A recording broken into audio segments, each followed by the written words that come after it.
So most times when businesses are doing content with influencers, they're really only focused on awareness, right? But awareness from a business owner means nothing. We have this conversation all the time with businesses. Do you want 1 million views or do you want 1,000 customers? You know? Yes, the Right. views don't mean nothing. The biggest problem is the people in the marketing positions don't actually know marketing. Good evening, ladies and gentlemen. I am very excited for this episode. Let's get right to it. Let me start by introducing our special guest. This is Keron Rose. He's a digital strategist who also specializes in digital marketing. So, Keron, just take 2 minutes and please introduce yourself. Yeah, no worries, man. First of all, Sean, thank you for having me.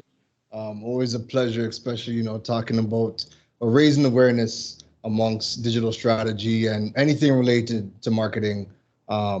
Is always a good time. It's always a good topic to talk about. Me, I'm a digital strategist. My goal really is to work with Caribbean entrepreneurs and Caribbean businesses to help build their digital presence, understand the digital landscape, and also creating systems that allow them to participate in the global economy. So when we help businesses go online, we don't just want people thinking about, hey, getting paid in the neighborhood. We want you to think about, what are the ways that you can gain revenue for your brand and tap into other countries patronizing your business. I have a radio show on 106.5 FM, The Digital World, every Fridays. I'm a column writer for the Jamaica Observer, the TT Newsday. I am a program advisor for the University of Southern Florida on digital marketing. And I'm the host of the Digipreneur FM podcast. So we do a lot. We do a lot. We do a lot. Right. So let's get right into it, Karen. So for those who may not know, what is a digital strategist and how did you even become one? Yeah, so your digital strategist is that person that essentially is going to plan out all of the digital assets that you're going to need, from things like your website, your email list, your notification list, your content marketing strategy, your social media strategy. They tie your e-commerce strategy, your data and analytics. How are you collecting and sorting out data on your audience? How are you doing your digital market research so you understand what's happening within your space? Your digital strategist kind of ties all of these things in together so that you can navigate the digital space and really build your presence online and do business online.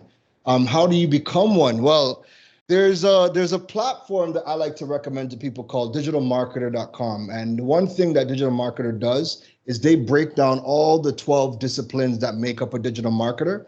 Ideally, a digital strategist should know everything, like have a good base of all 12 of those disciplines, but you want to be able to specialize in 3 of those areas. So for me, I specialize in web development, search engine optimization, data and analytics, content marketing, and copywriting, right? But I wanted to know, how did you specifically become one and why? Oh, yeah. So it was pretty much an evolution for me. So when I started, I had no idea about marketing whatsoever, right? I got my start where I moved to Trinidad and I wanted to start a tech blog because when I moved here, I realized, back in Canada, there are so many places that we could learn about tech. We could walk into Best Buy. We can go to Apple. We could go to the Apple store. I used to work at Apple. We were always doing trainings and workshops and teaching and putting out content online, educating people, right? Coming to Trinidad, there's no spaces whatsoever teaching technology. So I wanted to be able to create a platform that taught people how to get the most out of their smartphone devices, review products, teach people how to use them and whatnot.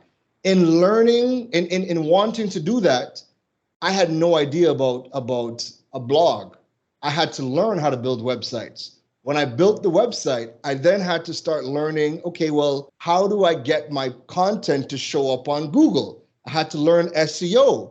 When that started to pick up traction and I decided, I'm going to open up a physical store, I then started to think to myself, okay, how do I get people coming into the store? How do I market my business? When I want to start selling online, how do I sell online? So all of those things I learned as a business owner, right? And as a startup business owner, where again, your resources is not infinite and you have to learn a lot of the things yourself, I had to learn all of the skills for my business. So after doing that for a few years, people started to reach out and say, yo, you have a website, you're selling online, you're showing up in Google.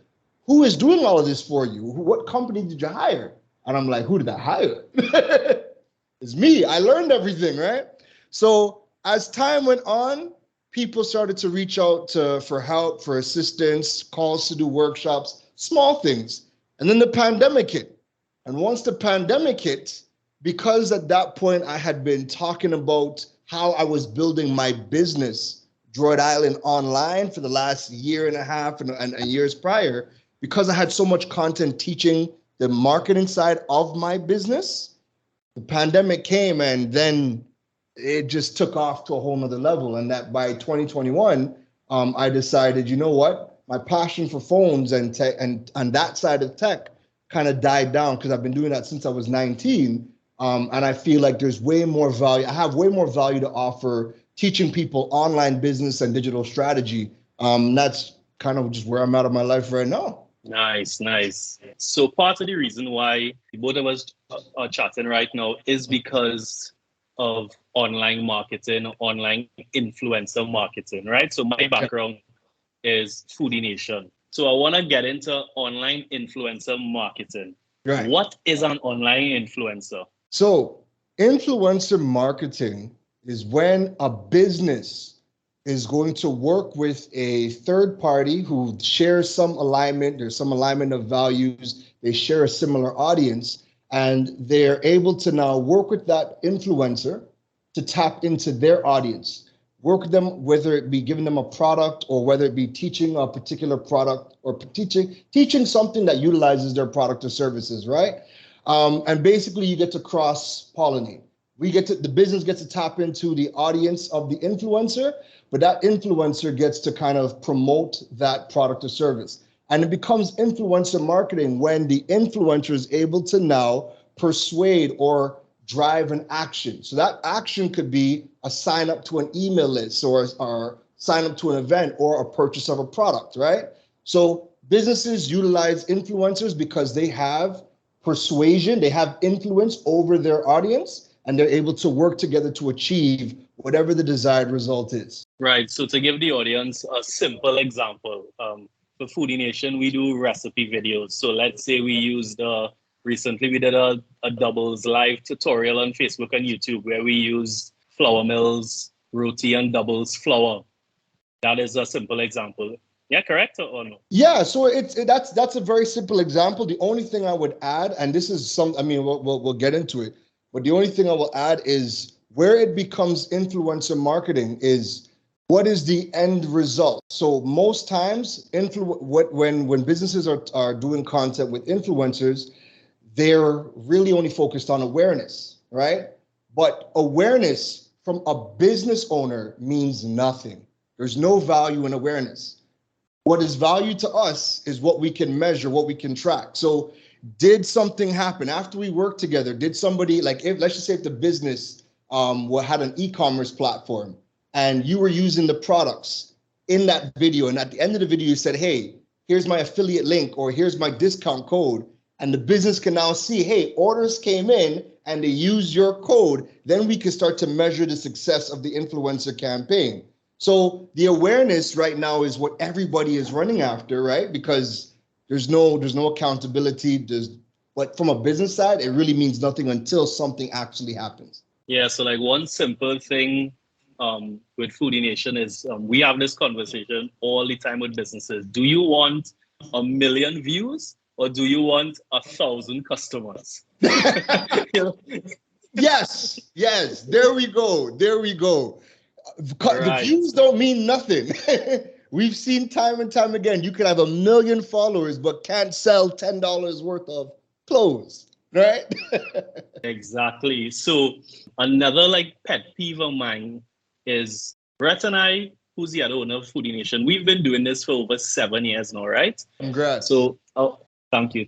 So about every 6 months or so, we see somebody new popping up, right? We see somebody new popping up. We see they're doing I'll try not to call any names here, right? They could be doing comedy, they could be doing food, they could be doing cars. I mean, you name it, you know what I mean? Then we see them, let me give an example. Let's say it's a food platform, but they're advertising a car company or a makeup line or something like that. Talk to me about that. Madness. And honestly, I put 99% of the blame on the companies, right?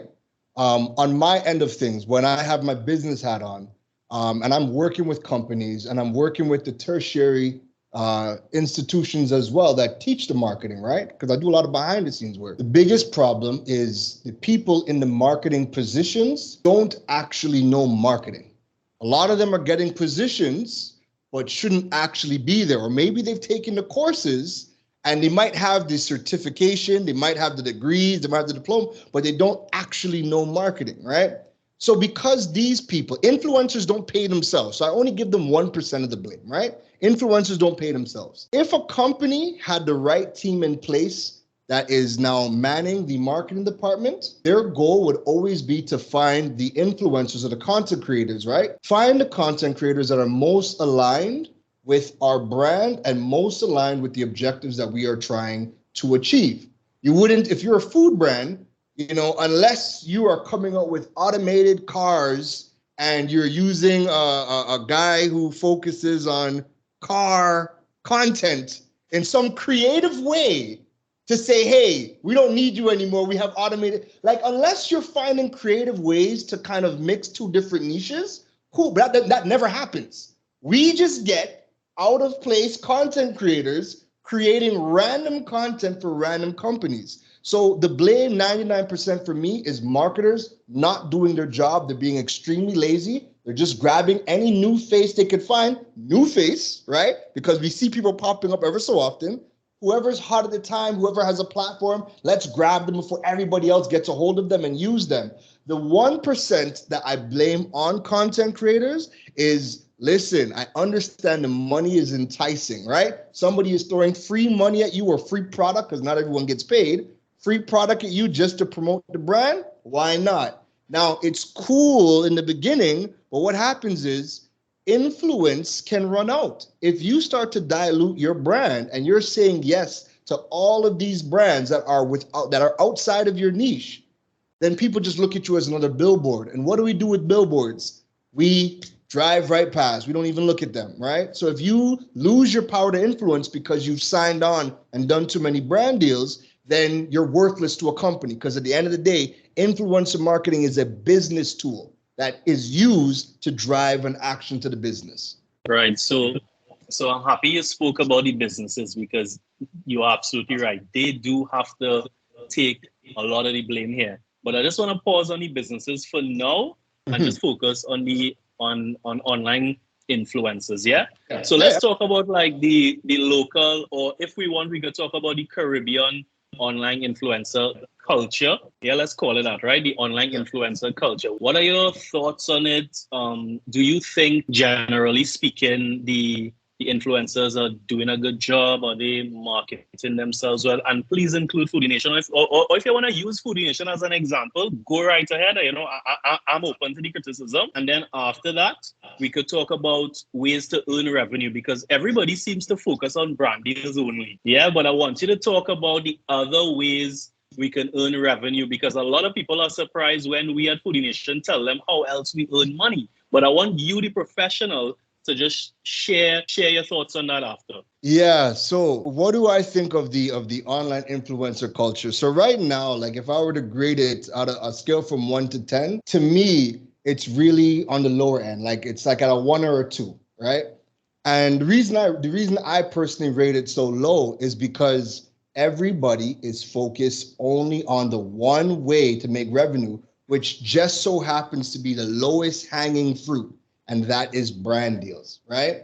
Everybody wants to run down as many brands as possible. You have people that jump out and they're like, hey, we don't even want to be a niche. We don't want to work in niches. We are the niche. We want to work with all the brands. But they completely misunderstand that influencer marketing is a business tool. And if you are here, there, and everywhere, And, again, it's good for the first few times when you're fresh, but it gets to the point where you're run down, and we see it happening time and time again. When you think about every year for the past 5 years, there have been a couple of influencers who literally worked with every single brand you could possibly think of. And then after about a year and a half, max, they just start to die down. And that's because on the business side, businesses are talking and saying, yo, we can't use this. They've worked with all of our competitors, right? And because they have never learned the business of content. And I want to say this out loud and clear. Influencers have not learned the business of content. So they only know one way to make revenue from content. You build a big following, and let's just go run down brand deals. So for me, ranking it right now, it's on the low end, but it can change because there's a lot of room for growth. You guys at Foodie Nation make a lot of revenue from a variety of different sources. Me, same thing. I earn revenue in about 10 different ways from all of my content and the things that I put out there. So we can dive into the various ways that you can make money. Let me know when you're ready. And this isn't just for influencers. If you could, Keron, just kind of dive into how the average person could maybe earn passive income, or a side hustle or something from online businesses, because I think there's a big misconception with online e-commerce and online revenue, earning streams and things like that. So please share as much as you can. All right, so there are a number of ways that a content creator can make money, right? What I want you to start thinking about first is don't just limit yourself to social media, right? Social media, you don't own that platform. So the only thing you could really do is work with a brand and have them sponsor content, right? If you want to be a content creator, one of the first things that I would go out and have done for me or build yourself, get a website. Get a website because that's a platform that you have control over. And there are a couple of ways you could monetize through that. So one is Google AdSense. If you're able to drive traffic to your website, you can add Google AdSense to your website. All the traffic that comes in from people either checking out your content or checking you out, it's going to be able to add up money in your Google AdSense account. Google is going to be able to cut you a check in US dollars. Once you cross that $100 threshold for the month, they cut you a check or they do direct deposit into your local bank accounts, right? So don't just leave your content on social media. We know content on social media has a shelf life. After 7 days, it's pretty much dead. However, when you jump on Google, when you jump on YouTube, there's many times you do a Google search and the piece of content or information that comes up was done years ago, right? Anything that gets picked up by a search engine has the longest form of a shelf life. So Google AdSense on your website. Also, if you have brand partnerships, so you want to, sell ad space, forget Google AdSense. You can actually sell ad space on your website. Offer packages. Let people know, hey, you want to take out an ad on my website? You want to have a clickable link? Those are very important pieces of the digital strategy, something called backlinks that lead back to your website. You can sell the ad space on your website and you can call your own price. So your website, getting Google AdSense, that's one of the ways that you can monetize with your social media platform, right? Next up, everybody is forgetting about YouTube. And YouTube remains the only platform that offers monetization in the Caribbean, right? We don't get monetization for Facebook, TikTok, Instagram. We don't have none of the features for monetization on those platforms. YouTube is still the only platform in the Caribbean that offers monetization. So get your video content on YouTube. Remember, YouTube Shorts is monetizable as well. All your TikTok videos, get them down under 60 seconds. Most people's videos on TikTok are under 60 seconds. YouTube Shorts limitation is 60 seconds for YouTube Shorts, but that's monetizable as well. You brought up 2 points that I just want to follow up on. So when you spoke about content, like Foodie Nation, for example, we try our best to focus on evergreen content to prolong the shelf life. Yeah, that's one. And then two, you spoke about YouTube monetization. You're absolutely right in the Caribbean. And we, for Meta monetization, we took the step to register the business in the States, which is something we talk to everybody about, Keron. We're like, do it, spend the money, hire an attorney, invest in yourself. It's a business. People complain about and they want to pay taxes. And of course, you have to pay taxes. It's a business, but you are going to benefit from it. You will see the return in the long run. The operative word you said though is business, and 99% of the content creators are not business owners, nor do they think of themselves as a business. Continue, because you're spot on. Yeah, Keron, when we made that decision, I mean, at the beginning, when we found a tax attorney over there and he gave us his cost, because he handled everything. So yes, it costed more because we had to pay him for his services. When he gave us that quote, we were like, what the hell? How are we going to pay for that? But no, Keron, you think I think about that? That's one of the best decisions we ever made. You're talking about monthly income, steady income coming in. Continue. Sorry to interrupt. The business of content. Again, you guys took the steps. It was a mindset shift going from just creating content, which everybody loves, to now turning this into a business. And the majority of content creators that we all know, that we all talk to, that I interview, that I talk to, the majority of them don't see this as a business. They still see this as a platform just to have fun. And hey, a company wants to sponsor a post. Let's just take it. Let's just take that money, right? So next up on the monetization list, content creators. There is affiliate marketing. There are companies, there are platforms all over the world. But let's use Amazon, the largest affiliate marketing partner, as an example. You're creating content. People that are asking you, hey, what mic are you using? What keyboard are you using? Where did you get that water bottle? Any product that you have that people see you using, they're always asking you, where did you get that from? You could start using something like an Amazon affiliates. Grab the product from Amazon, send over the link or tag it in your post, whatever you want to do. And affiliate marketing is a certified way to generate monthly income for yourselves, especially when now Amazon used to be amazing, but since COVID, they kind of reduced their fees a little bit. But the majority of the other companies that offer affiliate program, it makes sense for them because affiliates turn everybody into a sales rep. Anybody can promote the company, promote the product, and then we'll give you a commission. And some of these companies pay ridiculously high commissions. I'm an affiliate for digital marketer. I actually do the courses. I do the certifications. So when people ask me, hey, how do I become a digital strategist or a content marketer? And I show them the free courses I've done. I show them the paid courses I've invested in. When people pay for the digital marketer courses, depending on the course they're taking, I might get 100 US per sale.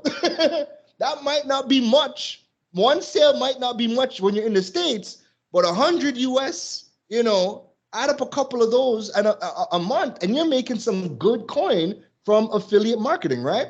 The next thing is a lot of content creators are building a wonderful brand. I love to see it. Why not start getting into white labeling products? What products fit your niche? If you're into sports, why not white label a jump rope? Why not white label a medicine ball?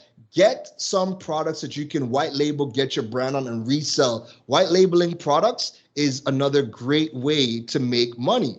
Keron, for the viewer, what is white labeling? So white labeling is like when you go to AliExpress, and AliExpress manufactures hundreds of thousands of non-branded products, and you're able to work with a manufacturer on AliExpress is just a big example. But you could work with that. You could work with a manufacturer from them. You can give them your branding, give them your logos. You can design the skipping rope or design the medicine ball, however you see fit. You pick the colors, get your branding on it, and it's now your product, right? So you don't have to manufacture it yourself. You have access to manufacturers of almost any product you want. Get your branding and everything on it, create the product, and then you can start to ship that product out, all right? Moving on, people like digital products, and one easy digital product that people can get into is ebooks, right? So let's just say you're a chef. Come up with your top 50 best recipes, and if you're not ready to create a printed book, a physical, tangible book, sell it as an ebook. You can upload it on your website. Again, that's e-commerce. You're going to be able to sell that. Upload it onto Amazon or any of the other platforms that sell books.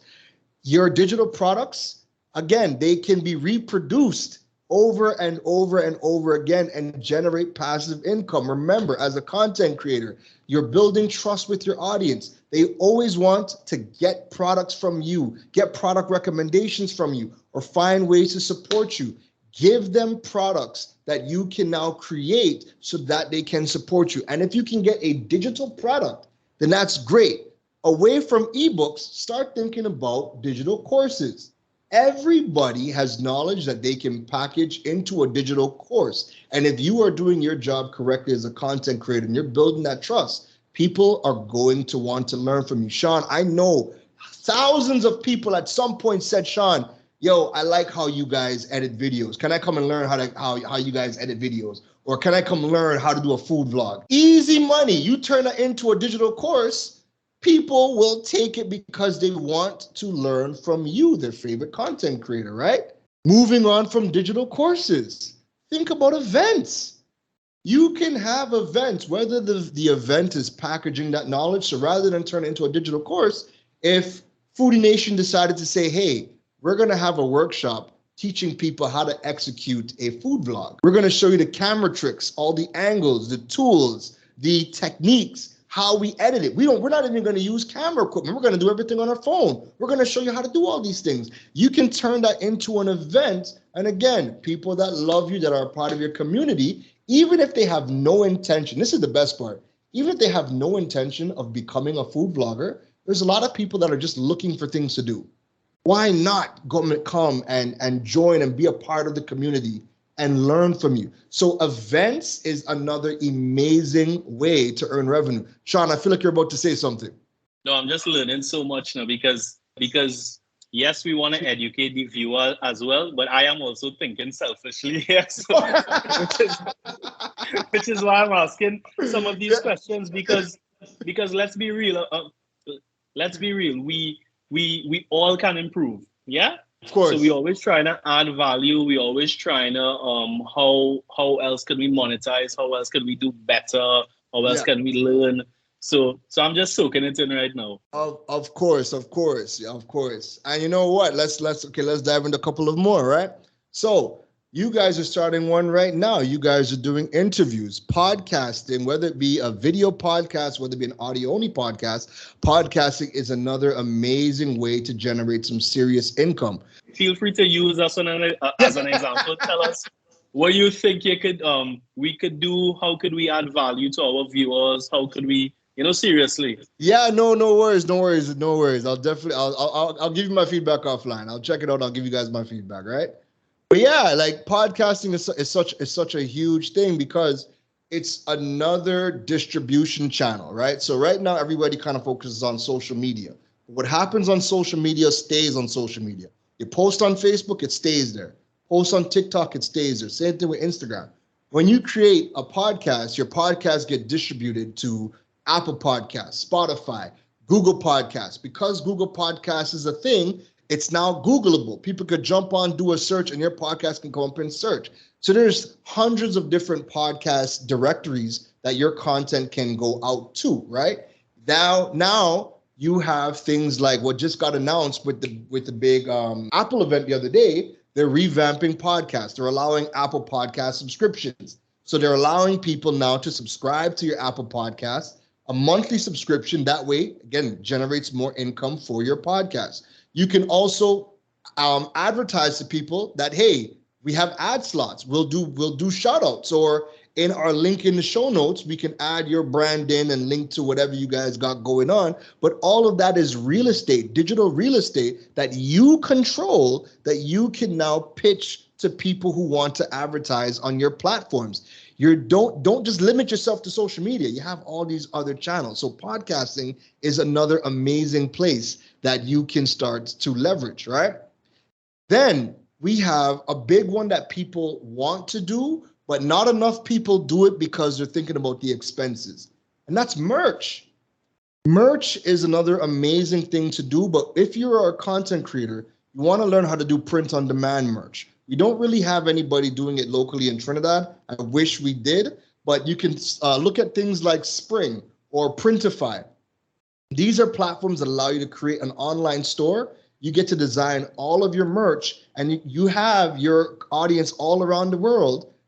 Get people to come to your store. You get to set the prices on your merch. And once somebody purchases the product, the print-on-demand shop prints the merch, and they handle the payments, they handle the logistics. All you got to do is worry about marketing your merch and bringing people to your shop. And then you'll be able to now get people all over the world rocking your merch. Yeah, so Keron, we actually do that. A lot of Trinidadians ask us for the merch. We will send them the link, and then they will be like, well, where can I get in Trinidad? In Trinidad, and then we yeah. explain to them that right now it's more efficient, it's more cost effective, and more efficient for it to be set up like this, because we have followers all over the world, and quite frankly, most of our sales are outside of Trinidad and Tobago. Right. Yeah, we don't have to do anything. We do nothing. We send them the artwork, and that's it. Every month, money is wired into our account. US dollars, by the way, is wired into our account. Yes, they take a commission, but they do everything. I don't even think about it. You just do you. You just do you. And you create all of these avenues for your community to conduct business with you. So no, that is extremely dope. And again, it's a missed opportunity. A lot of the content creators locally, when they're thinking of doing their own merch, their first thought is, oh God, I gotta go find somebody local. I gotta get money. I gotta buy up all the merch. Where am I gonna store the products? Then I gotta go bring it to the shop to get it printed. And then I gotta package and do everything. Most of them are not even using couriers. They're delivering their own goods. Madness. Nobody has time for any of that, right? So print-on-demand platforms is definitely a way to go. Yeah, that's enough free advice for all of us here today. Let's move on. Let's just move on to digital marketing. Yeah. And I want to talk about the power of social media, because, Keron, believe it or not, we still interact with persons who, for whatever reason, they don't see the value in social media, or just to expand out to that a little bit, they don't see the value in modern marketing. You know, they still believe in traditional media, which still has its place. You know, let's be honest, traditional media has its place. You know, when I talk about traditional media, I'm talking about TV, radio, print. But could you, as a professional, just kind of talk about the power of social media, and also talk about the benefits of digital marketing, if you will? I am somebody that I believe you got to do everything, right? Because your audience is all over the place. You don't know where or how people are going to consume your content, right? What happens is, as content creators, people create like one type of content. So we're going to create video content, only put on one platform, but that might only appeal to one person. There's still people that want to pick up the papers. There's still people that listen to the radio. There's people that watch TV, right? Now, with respects to social media, where everybody is dropping, where most people are dropping the ball, especially on the business side, is social media is a place to build community, right? It's a place to build community. And as a business, if you're going to be using social media platform, because it's usually the people who don't see the value in it, it's usually business owners, right? They still want to, spend their money. Where businesses are dropping the ball is, you have to look at social media as a place where you can be the resource for your industry. If you are selling car parts, you should be the one educating us all about the different parts of cars, how this works, why we need this, what brand is better. Your platform should be a resource. Everybody should be learning about cars and car parts on your platform, right? We across the Caribbean want to just do ads. We want to just do ads because guess what? It's easy to go on Canva and create a static image and then post it, and then wonder why, oh my God, we only got 5 likes. And then we spent $100 US boosting the post, but we have now we have 20,000 impressions and 20 likes. No comments, but we have impressions. That's not a win. That's an epic fail, right? If you focus on, it's a mindset shift. Your platform for social media needs to be about building a community, being a resource, teaching people about your industry, and people are going to want to come, they're going to want to engage, they're going to want to learn from your platform. Your social media should be doing one of 3 things: educating, entertaining, and inspiring. And if you could do all 3, especially in one post, even better, right? That's where social media is most powerful, in building that community and allowing that 2-way conversation. with respect to the overall digital strategy, social media is one component of a digital strategy. And now with how technology is, traditional media has digital benefits. So what do I mean by that? Let's take the newspapers, for example, right? I get asked a lot. You're the digiboss. You're the digipreneur. Why do you write in the papers? That's as traditional and analog as it gets. What people don't know, every media house in every designated country gets priority in the search engines. They also get priority in social media platforms. So if I write a blog and I put it on my website, whenever Google decides to index it, it might show up bottom of page 1, page 2. And we know if it's not on page 1, we're not even going to page 2, let alone page 3, right?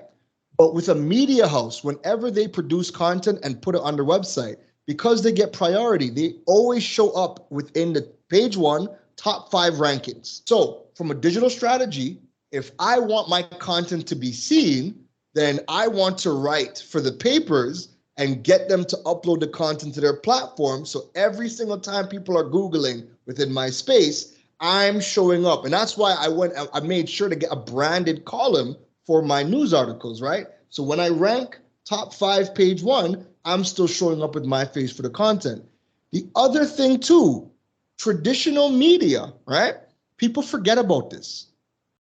People use social media to consume news. They might not buy the paper sales are down, but they're still clicking on articles for news on social media. People also use things like Apple News. People use things like Google News, Flipboard. Think of all of the popular news apps that people subscribe to and use. You know, the only people that are allowed to publish in those apps are media houses. They're the only ones. So now if you're publishing content with a media house and your content is on their platforms, you now get access to digital channels that are extremely popular that you're not able to access when you're not tapping into traditional, right? People still listen to radio. Radio people are getting smart and they're live streaming the conversations they're having. That's digital. But then they're also taking the interviews or taking the conversations and then turning it into podcasts, or if it's a video, they're clipping it up and putting it on YouTube. So there's a digital aspect as well. TV, they're live streaming TV as well. So all traditional is digital as well. Social media is a key part of that because it's a great distribution channel. And as a business, you want to be able to build that community and utilize as a resource. But overall, for everybody, you want to be ticking all of the boxes for an entire digital strategy. I'm so happy you spoke about community, right? Because about 12 or maybe 18 months ago, Rhett and I had a discussion about Foodie Nation with regards to hosts and with regards to the overall images and the persons representing Foodie Nation. And also because prior to January 2023, we have both stayed behind the camera. They've never known me because I have never even been on social media, Keron. Right. Brett he has his personal Facebook, Instagram, that kind of thing. Yeah. From however years ago, but I have never been on social media. But you spoke about community because we realized a few years ago that yes, there's nothing wrong with having followers and getting views, but you cannot focus on vanity metrics. You have to focus on building community. So let me give you one example of like how I build community on my personal platform, Joshua TT, and feel free to give me your feedback on it, because as I said, I am also here to learn, right? Yeah. So one thing I do, I upload videos with me and my mom cooking, and most of the recipes are Foodie Nation recipes, right? But I tell persons to DM me for the recipe, and then when they DM me, I will send them a link to the video tutorial. Right. So a lot of people ask, well, why do you tell persons to DM you? So the main reason, because there are a few reasons, but the main reason is to build community. I want to know who is using my recipes, who's watching it, who's using it, feedback on the recipes. So then I could then have that analytical data, which isn't views and comments. Because views and comments doesn't tell me who's making my corn pie, curry goat, I mean, you name it, right? Yes. It's not telling me that. It's not telling me that. The only way, and then of course with DMs, you could trick the algorithms a little bit with the engagement and that kind of thing. So I could, stay on top of their feed. Yeah. But the main reason, Keron, is because of the community, because we realized years ago that we have to build community. Yes, we have a large following, and of course we're grateful for it, and we encourage, we love all the support and the views and the comments and things. But at the end of the day, persons need to understand that you could be into dogs and have 500 followers, but if these persons are real followers, you can turn that into a business. You do not need 1 million followers to have a social media business or to monetize it or to get brand deals, affiliate marketing, everything Keron spoke about. You can do this with a small community. Yeah, what are your thoughts on that, Keron? No, you hit the nail on the head, man. You hit the nail on the head. And I mean, that's a dope strategy that you have. I love the fact that, again, you're not just leaving it for the public. Like, you're telling people, DM me for the link. That way you exactly know who is who. And you can have a conversation about that. And building the community is important, because at the end of the day, the more people are emotionally, spiritually, mentally invested into your brand, they have no problem either spending their money directly with you. And even if that person doesn't spend their money directly, a lot of times you'll have people, they'll be your biggest advocates and they will recommend you to other people. So you might be, let's just say you might be the biggest beef lover and all you cook is beef, but your vibes, and the person who's in the community is like, well, I'm a vegan, so I like your energy, I recommend you to all my beef loving friends. So you want to build that community, because again, even when people don't directly do business with you, they will recommend other people. As you said, you made a good point. Everything that we spoke about, right? You can do everything without a large following. Outside of brand deals comes when you kind of built a community, and people that want to work with you, if they're looking for a micro influencer, you're going to be top of the list. But when you're doing things like e-commerce, selling products on your platform, creating ebooks, creating courses, these types of things, you can do that from day one. And as long as you have a nice close-knit community and they see the value in what you are doing, they have no problem spending their money with you. So when people ask me, this is one of the biggest questions I get asked, hey, how do I become monetizable? I'm creating all this content. How do I become monetizable? What do I got to do? Instagram isn't giving me monetization, and YouTube isn't either. I'm like, but you could monetize from day one, but you're so focused on the platforms giving you money. You're not thinking about, what are the other things that I can do to build a community and sell a product or do a service where all of your following and your community can now fuel that for business and you making money from day one. We interact with a lot of small business owners. Yeah. Obviously, food business owners, right? And what we're seeing now is we're seeing a lot of people who have full-time jobs renting or leasing a food truck or a food cart or renting a parking lot space or a driveway and selling food in the night, right? Right. So we spoke about the power of social media. We spoke about marketing. We spoke about traditional media. Could you just share, because we at Foodie Nation, we have a lot of followers who are food business owners. They could be manufacturers. They could be food truck owners, etc., etc. Could you just share some simple ideas, maybe like 3 or 5, maybe some simple tips that these small business owners who may not have a large budget, but they're on social media, that they can implement to help promote their business, to help drive sales, increase sales, etc.? Great question. And I want to expand it to beyond social media, because there's things that you can do beyond social media, right? So the first thing I would tell every single business owner to do, and if you're listening to this and you haven't done it, do it now or right after this, is sign up for Google Business. Google Business is your direct platform, and content creators can do this as well. Businesses need to do this. Google Business allows you now to you ever Google a business or Google something, and on the right-hand side of Google, there's an entire business profile, right? That's Google Business. You ever wonder how can you show up on Google Maps? That's Google Business, right? Also, when you Google something, tire shop near me, pancake house near me, and you get a map and you see the top 3 businesses, it usually shows you like 3 businesses and it'll say view more. That's Google business. But to get in what is called that 3-pack, that Google 3-pack, you have to outrank the other businesses that are in your area, in your niche. And you do that by Google reviews. So this is another tip. Get Facebook reviews. I don't give Facebook reviews. They don't give you anything, right? There's no added benefit. They're nice for people on Facebook. But what happens with Google reviews, right? You actually get a link that you can now send out to people and they can click it. They can give you a rating and then they could drop the review on Google.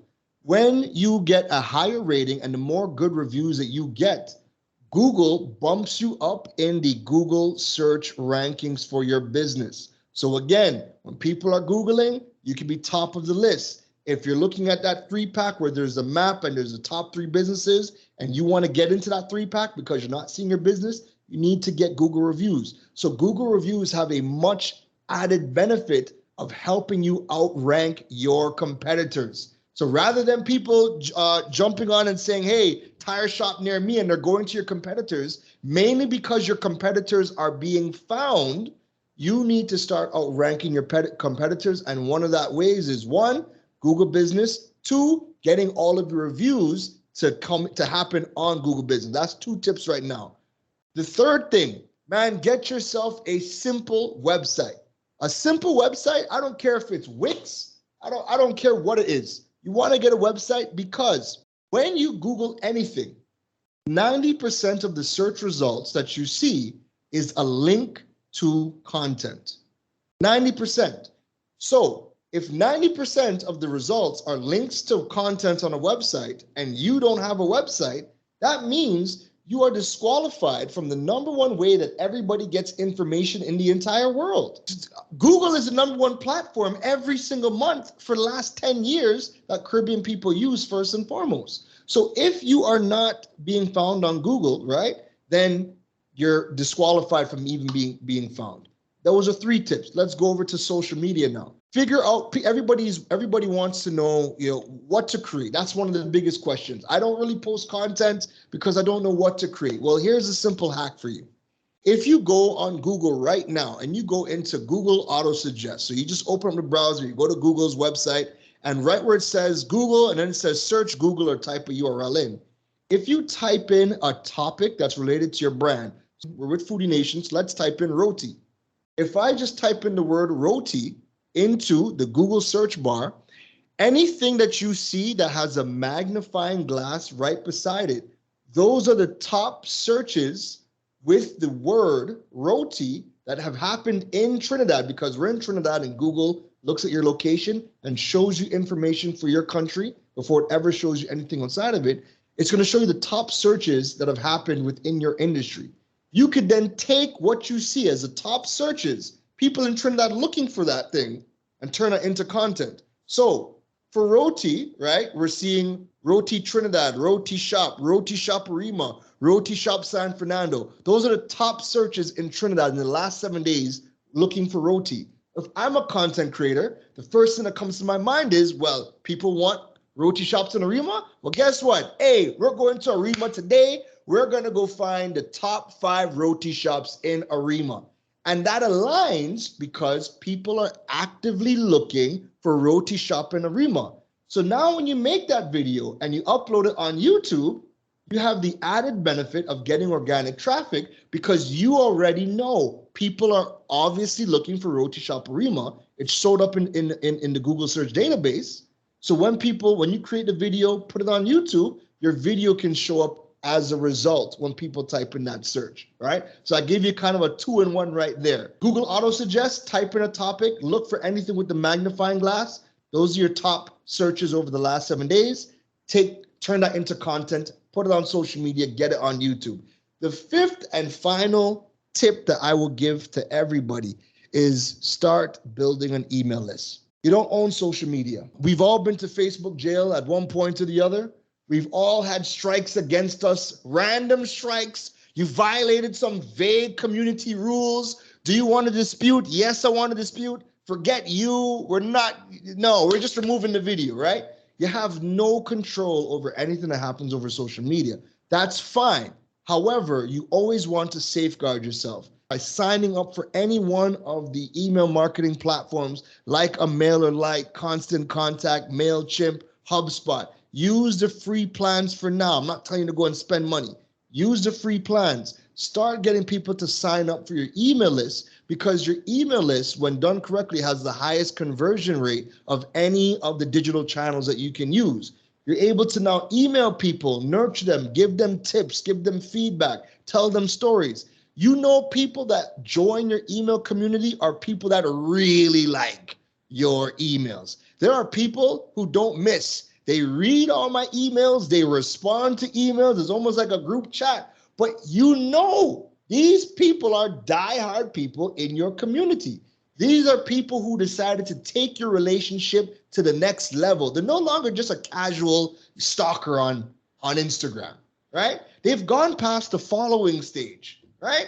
They are now in your email list because they want more content, exclusive content. They want to be within your community at another level. Start building your email list. Use the free platforms. You own all the data in your email list. And if anything happens to social media platforms, you still have a platform that you control. You control your email list. You can still get communication out there when anything is happening. So those are my 5 tips for everybody. So it's so funny that you're talking about email marketing, because probably about 6 months ago, right, and I was talking about that. So we set that up in the early stages of Foodie Nation. Yeah. We were just talking about it because people feel that that's like old school marketing. Nobody, it doesn't work, But I was very happy when you said community, because it is community building. Yes, it's via email, but guess what? When we're talking about business to business and these type of things, everybody has an email, right? You said it correctly when you said persons who join this list, they have been converted. They are no longer followers. They are devoted followers. These are real members of your community. If it's food, if it's travel, if it's clothes, whatever it is. These are persons who take your words seriously. They listen to your feedback. You tell them go and buy Sasha Cosmetics. They go and buy Sasha Cosmetics. You know what I mean? Yes. Just to make an example. So I'm very happy you added that to the list. Yeah. And the funny thing with email marketing, people forget that's also another channel to earn revenue. Brands sponsor email posts. Brands will either have a collaborative email post. You can sell space within your email marketing. You can put links to people's products or brands for affiliate marketing. So again, if you're putting out a post, you're talking about recipes, and you want people to go and purchase whatever, you could put links to products. And so again, that's more real estate to earn more money. And that's the platform that your devoted followers are getting that information from. So when you send out a fire email with some great content, links to purchase products or links to go to an event or sponsored content, again, all of that is money. If you're not doing any of that, you're just leaving money off the table. 2 more questions before we wrap up, right? So we gave some advice to small business. I want to touch big business, right? We touched a little earlier, but I want to talk about how businesses group sales and marketing, or social media and marketing, or social media and PR, or PR and sales, So I follow you, right? So I've seen so many videos where you call out some of these businesses and kind of help them out, Let me put it in a nice way. You help them out about how they list roles and responsibilities, and how they in job title, and even the salary packages, and how much they offer for all of that work. Let's help out some of them. Let's help them out. Yeah. Before I begin, when you see those same job posts, what is your reaction when you see it? Keron, just a sigh. So Keron, for me, let me be honest. When I see these things, and when I see like influencers, they advertising any and everything, when I see some of these sponsored ads, just in general, how they use social media, I don't know, no way. I really can't say what is. Yeah, no, honestly, man, it's.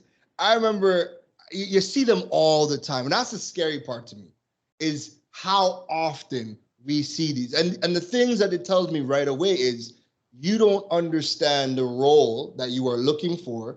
you also don't understand the value that this position is supposed to bring to the organization. So there's deeper issues at play. You want somebody to do brain surgery, be a dentist, be your orthopedic train. Like you want all these random things compiled into one, and then you want to charge them for cheap labor, right? So when it comes to big businesses, I think the real problem is that most organizations don't have anybody doing research and development. If you had someone doing research and development, that person would start to say, hey, these are some roles that are new in the world. These are some things that we need to think about adding. You know, they would take the time to learn what that role is, what that role does for your organization, and what are the types of attributes, the qualifications, the skills, the duties that that particular role would inquire or would have to do for your organization, right? What happens now with these organizations is they have a gap, and HR will go to the manager and say, what do you need? Well, we're understaffed, so I need 20 things, but we only have budget for one person, right? So give me your wish list. We will throw everything in the kitchen sink into that list, and then we will post it, and then just hope to God that Keron Rose doesn't see this post, right? We'll just hope. There isn't anybody doing any real research and development to help organizations understand the new roles that are being created. We're seeing a lot of old roles be made redundant, but we're not seeing people take the time to learn all of the new roles that have now come out into the world, right? The other problem that I am seeing, and I'm actively involved in, and we're trying to rectify this, is the schools themselves. A lot of the courses that you're taking in your university, a lot of the courses you need, a lot of the things you have to learn are not there. So if you have people who are going to university and getting their masters, and they come out not knowing how to do any form of marketing, when they get hired because they have the degree, they have the masters and brought into organization, what exactly are you hoping to happen? Miracles? No. You are now paying these people a master's level salary, however it might be, for them to turn around and be like, you know what? Let's go hire Sean to promote car tires. Yeah, that's it. And everybody sits around cheering. You know, Sean just got us 100,000 impressions. We got no sales, but we got likes and we got impressions. People now know that where Sean buys his car tires. You get all of this misalignment because at the end of the day, the marketers themselves that are in a lot of these positions should not be there. And they're not learning the things that they should be learning. So from the schools teaching the right things, think about it. Look at how many digital marketing trends and social media trends you have had to learn for your own business. And then think about the speed at how fast these things change. Then you think about school that cannot change as fast as it needs to keep up. So people are learning a lot of outdated things, they're not learning what they need to learn to begin with. So the schools have a role to play. The agencies that are doing the headhunting, they have a role to play in this matter. And the companies themselves need better people trying to learn what are the new roles. So because that's not aligned right now, we're seeing crazy things happening in the job space. You said a lot there, and you actually brought up something else in my mind, because if I could flip it, so we staying on the topic of big business, right? But let me flip it to the role of an online influencer, because something else that I see, which upsets me a lot, and is something we have and continue to battle with on Foodie Nation, is when online influencers give up creative control and they also change their schedules for brands. When I talk about schedule, I'm talking about like their posting schedule, that kind of thing, right? Right. So let me use Foodie Nation as an example for you. Yeah. So a brand might reach out to us and let's say they want to sponsor a recipe video, right? So off the bat, we make it clear to them that you are not sponsoring a video. You are paying us to be featured in one of our videos. We retain sole ownership of our videos, right? We could talk about intellectual property maybe another day. That's a whole other topic. Yeah. Right, Keron? So we make that absolutely clear to them from day one. Then the brand might want to tell us how they want us to feature the product. So then I have to, in a very nice way, of course, tell them how it will negatively impact the feature if I do what you say. Meaning that if Foodie Nation has a set pattern, a set routine, a set style of how we film, edit, produce said videos, said series, do you think it will make sense for me to change that now to benefit you? No, it wouldn't. It will negatively impact you. Further to that, you might want, let's say we release videos on a Friday, 4 p.m. For some reason, Tuesday is your lucky day. You want me to release this video on a Tuesday. And I'm like, I can't do that. If I do that, it will negatively impact everything. It will negatively impact algorithms, my flow, which will negatively impact your video, your feature. It will impact your sales. It will impact your marketing, everything. But Keron, I see it time and time again. For example, I'll use me as an example again. Yes. We are a food related platform. You will never see us advertising car products. Why am I seeing this? And it comes back down to what we've talked about before, and it's one, lazy marketing and bad marketers. Because a good marketer is going to sit down and they're doing their homework, they're doing their research, they're learning everything about whoever they want to work with, their style. I absolutely hate, and I learned this really early, working with photographers and videographers. It's easier for me to do all of my homework and learn about everybody's style. And then when I come to them and I say, hey, this is my idea, do it in your style, and me back off, I'm coming to you because I like your work. I don't want to come to you and dictate how you need to change to fit my need. No, go find somebody that is going to give you something similar to what you are looking for. So if more marketers did their homework and research all of the third parties that they're looking to conduct business with, especially creatives, find people that fit very closely to what you want, and then say, hey, this is what we want. Do it in your style and back the hell up. If you want to talk about posting styles and whatever, fine, no problem. But at the end of the day, you should have known that from the jump. If I come to you and you guys in the initial talking stages say, we only release videos once a week on a Friday noon, then I, as the brand, should be like, okay, I need it for Tuesday. Let me hit you back the next time. Or you know what? Cool. We can do Friday. Let's work with that. Do your thing. But again, brands just see the vanity metrics. They see the numbers. They get buzzity. They want to just tap into the audience and throw everything out the window. And again, I blame the brands 99% and the influencers that 1%.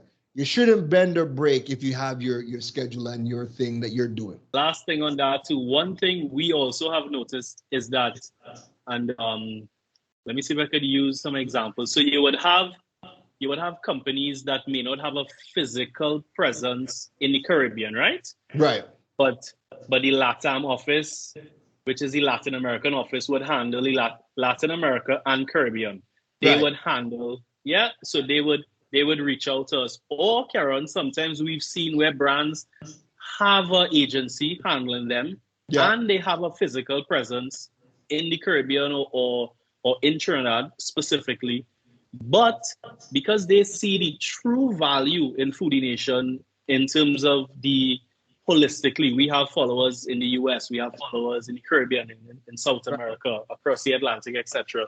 They would take it upon themselves to reach out to us directly, not through the local office or not through the marketing agency, because they may have realized the local office may be curating the content too culturally specific. Right. Yeah, makes sense? Right, yeah. The big difference between the interactions we've had with persons outside of the Caribbean and in the Caribbean is that entities outside of the Caribbean, they are very hands-off. They never tell us what to do, how to do, when to do it. They just say they want X, Y, Z. They'll give us a brief, or we ask for a brief. We ask for target demographic. We ask for keywords. We ask for, a few other things. Yeah. They ask us for the price, and that's it.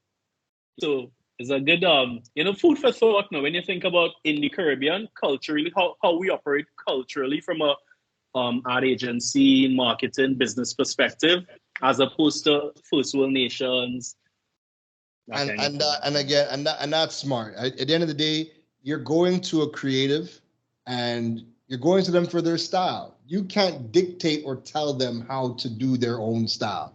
Give them the brief. Say, hey, we love your style. We want to see what you do with this. Go forth, and you always get the best work. Yeah, definitely, definitely. So the last question before we wrap up, Keron, we spoke about online influencers, we spoke about marketing, we spoke about social media, we spoke about small business, how we could help them. We spoke about big business, right? But we have a lot of followers on Foodie Nation who are just average persons. You know, they might be a mechanic, a beautician, a nurse, a doctor, etc. What are some ways that these persons can earn extra income on the side? You know, we could call it a side hustle if you want. We could call it passive income. I spoke about food earlier. I'm seeing a lot of people looking for extra forms of income. So do you have like any tips, any kind of advice that persons watching could tap into? Yeah, for sure. One of the things that I tell everybody now, digital is the way to go. You could have your regular 9 to 5, no problem. I don't like telling people go and find yourself a second and third job, because you have to physically be there. And you might not be able to do that. You might have kids, you might have whatever, a life, so it's not always feasible to go pick up like another second or third physical job. But with digital, there are new skills, new careers that you're able to now do. And I'm not talking Forex, I'm not talking trading, I'm not talking any of that stuff, right?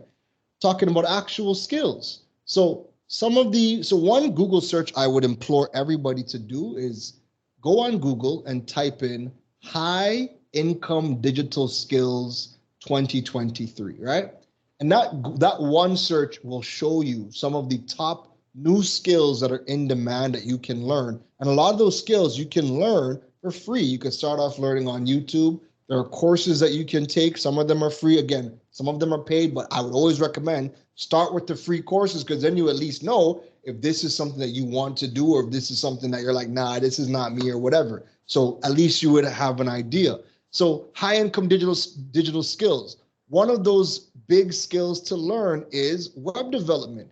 There are so many platforms right now, whether it be Wix, Squarespace, WordPress, Joomla, you name it. There's tons of platforms that you're able to build websites. Everybody needs a website, for one, as a part of their digital strategy, and even more so in the Caribbean, because in the Caribbean, no social media platform has any of the e-commerce features turned on. So for any sale for our business to happen, we have to take that traffic from social media and drive it to our website where the sale can actually happen. So websites are an even bigger need here across the entire region, right?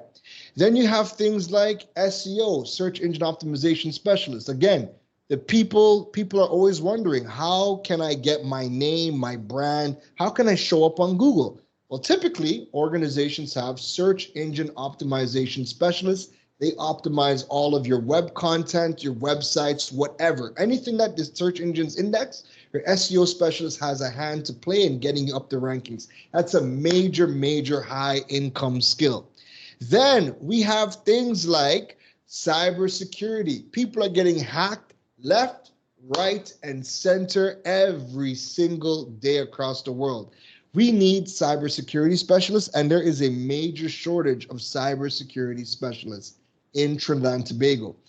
These are skills that you can learn where you do not have to leave your house to learn. You don't have to leave your house to either get clients for them on the side or work remotely for companies around the world. You can do that from home. So those are just a couple of skills. But again, there's another big one. I'll close up with this last big one. Everybody is aware of AI, ChatGPT, ChatSonic, DALL-E, Midjourney, you name it. But there's a new skill and career that has launched this year because of AI, and that is called prompt engineers. AI tools are only as good as the people feeding the prompts to get exactly what they need. Prompt engineer is a next level skill that is heavily in demand. And as the tools start to get more advanced, there's going to be an even greater need for prompt engineers, right? And again, a lot of our businesses are now starting to kind of getting their beak wet with playing around with Chat GPT. People are starting to play around and using it.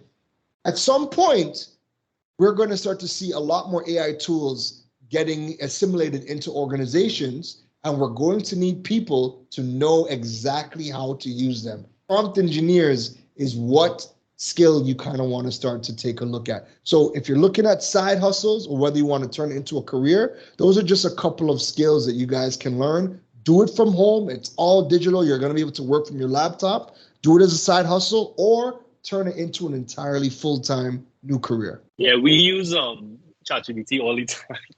It saves time. It saves time. Man, I started paying for it last week. I'm like, ChatGPT-4 is it. Yeah. Well, to close, Keron, I mean, thank you so much for coming on. This was amazing. This was full of value. I really hope and believe actually that the viewers will see value in this. Really appreciate it. I'm sure you'll come back again because we only kind of touched the surface on a lot of things, and I'm sure we could probably do a follow-up and dive a little deeper into some of the topics we addressed. Yeah, but just to close, just let people know how they could find you. Yeah, so first and foremost, thank you for having me again. Always a pleasure. Yeah, where you can find me, first and foremost, Google. Just type my name in and every single thing, whether it's TV, radio, podcast, blogs, the website, social media, you'll see every single thing there. On social media, it's Keron Rose, KeronRose, across all platforms, Google, website, socials, everything. And then don't forget, check out the Digipreneur FM podcasts on Google Podcasts, Spotify, Apple Podcasts, you name it, where topics like this, we dive in deep on the Digipreneur FM podcasts as well. So yeah, Sean, thank you for having me. This was dope. Yeah, thanks, man. All right, guys. Bye.